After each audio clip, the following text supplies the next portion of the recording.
कथ्यगत अध्ययन। महाभोज उपन्यास का नाट्य स्वरूप सन 1982 में प्रकाशित हुआ। अपने प्रकाशन समय से अब तक यह नाटक अपने विशिष्ट कथ्य के कारण चर्चा में बना रहा है। मूलतः राजनीतिक चेतना संपन्न यह नाटक अपने समकालीन जीवन यथार्थ को बारीकी से व्यक्त करता है। 60-70 के दशक में मोहभंग एवं राजनीतिक पतन से उत्पन्न परिस्थितियों में पिसते हुए आम जनता की पीड़ा का व्यंग्यात्मक आख्यान इस नाटक की कथावस्तु का आधार है। 1967 के बाद देश की राजनीतिक व सामाजिक स्थितियों में व्यापक बदलाव शुरू हुए। इन्हीं परिस्थितियों का यथार्थ चित्र महाभोज नाटक की कथावस्तु रूप में वर्णित है। स्वयं लेखिका की मान्यता है कि हमारा परिवेश ही हमारे व्यक्तित्व और नियति को निर्धारित करता है। इस परिवेश के प्रति किसी भी दायित्वशील व्यक्ति को जवाबदेही महसूस करनी चाहिए। एक सजग रचनाकार के रूप में मन्नू भंडारी रचित महाभोज दायित्वशील व्यक्ति की सचेत अभिव्यक्ति है। महाभोज नाटक की मूल समस्या या मूल कथ्य राजनीतिक विकृति है। इस मूल समस्या के साथ सामाजिक विकृति, आर्थिक विषमता, बुद्धिजीवी वर्ग की अकर्मण्यता और इन सब के बीच बिसु और बिंदा के रूप में आम आदमी की संघर्ष चेतना को उजागर करना नाटक का उद्देश्य रहा है। राजनीतिक विकृति का उद्घाटन। महाभोज मूलतः राजनीति प्रधान नाटक है। यह न केवल तत्कालीन राजनीतिक यथार्थ को व्यक्त करता है बल्कि आज की राजनीतिक छद्म को भी उधेड़कर रख देता है। समकालीन राजनीति ने अपने आदर्श, अपनी नैतिकता व राजनीतिक मर्यादा को खो दिया है।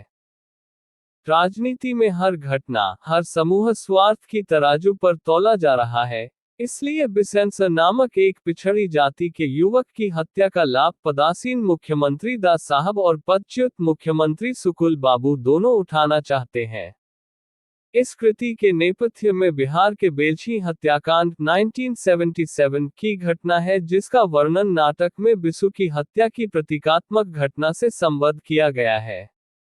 बिसु की हत्या से एक तरफ सुकुल बाबू की राजनीतिक संभावनाओं का द्वार खुल उठता है, वहीं दूसरी ओर इस हत्या के द्वारा सामाजिक फूट पैदा कर दास साहब नए तरीके का सत्ता समीकरण तलाशने लगते हैं।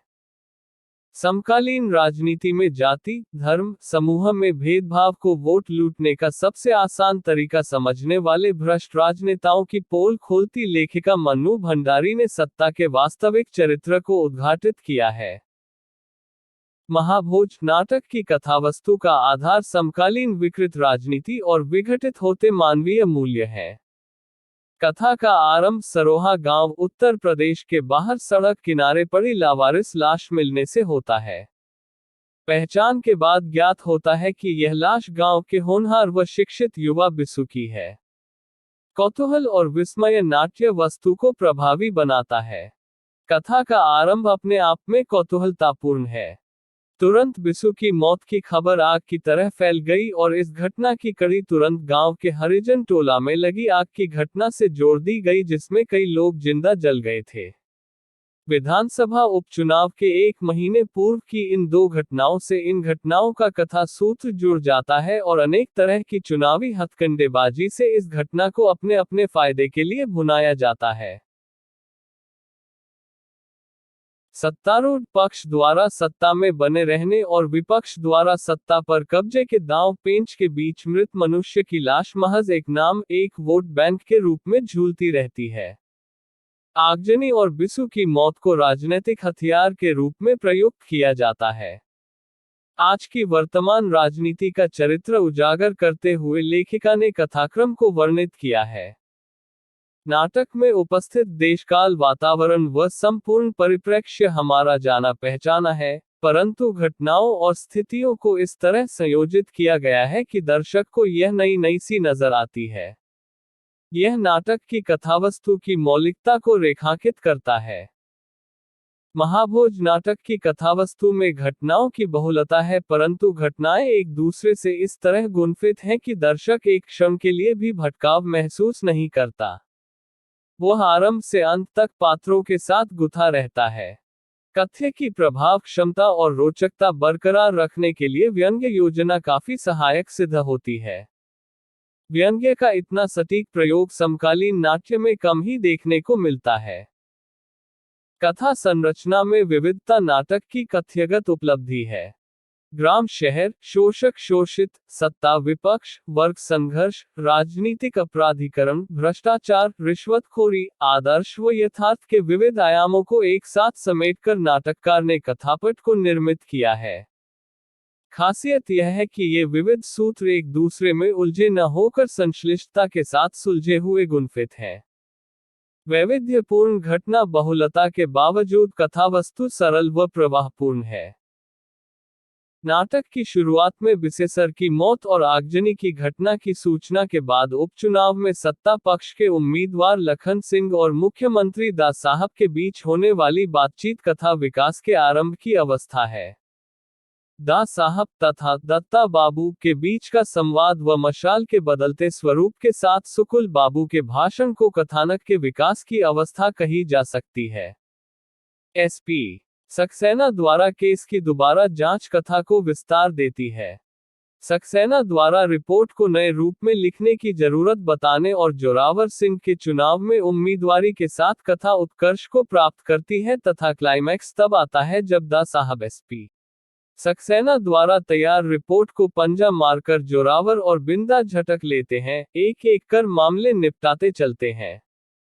जोरावर की चौपाल पर भीड़ का जमाव, डा सिन्हा के घर पार्टी, दत्ता द्वारा लड्डू वितरण और सुकुल बाबू द्वारा रैली की सेलिब्रेशन पार्टी कथानक के अंत की घोषणा है।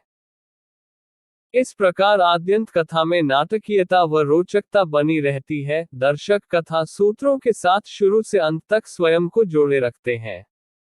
यह नाटककार की कथ्यगत संरचना की उत्कृष्टता को संकेतित करता है।